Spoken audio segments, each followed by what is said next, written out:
E adivinha qual é um dos sinais visíveis que muitas vezes aparece nesse quadro? Pois é, justamente a obesidade. Pesquisas como a revisão de Gundry, publicada no Circulation em 2005, reforçam que a obesidade deve ser vista como um dos componentes da síndrome metabólica e não como uma doença independente, ou seja, chamar a obesidade de doença é como tentar explicar um quebra-cabeça inteiro olhando só para uma peça. Você perde o contexto do todo e ignora as verdadeiras engrenagens que estão adoecendo milhões de pessoas, né? Deixa eu reforçar uma coisa, essa é a minha avaliação e eu estou aqui relacionando todas as razões de que eu não concordo com essa afirmação. Obesidade é uma doença. Obesidade, para mim, é um sintoma e deve ser visto desta maneira quando a gente vai endereçar esse problema. Mas aí você deve estar se perguntando assim, John, o que isso tem a ver? Que diferença isso faz? Se é doença ou se é um sintoma? A primeira pergunta que a gente tem que fazer é quem que ganha com isso tudo, tá?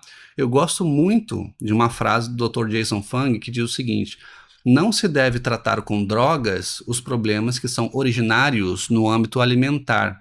E isso faz todo sentido nessa conversa. A gente não só pensa em fisiologia humana, mas a gente também deve olhar para os interesses por trás da narrativa de classificar a obesidade como uma doença. E a história vai se repetindo com outras doenças também catalogadas. Quer ver um exemplo?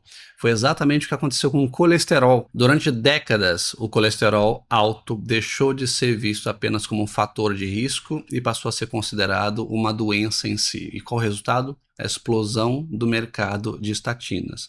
Esses medicamentos se tornaram alguns dos mais vendidos da história, chegando a faturar mais de 20 bilhões, com B, bilhões de dólares por ano ao redor do mundo. E claro, em alguns casos específicos, eles têm benefícios sim, né, sabendo aplicar estrategicamente. Mas o grande problema foi a expansão do diagnóstico para milhões de pessoas de baixo risco que entraram no radar de consumo de medicamentos para o resto da vida.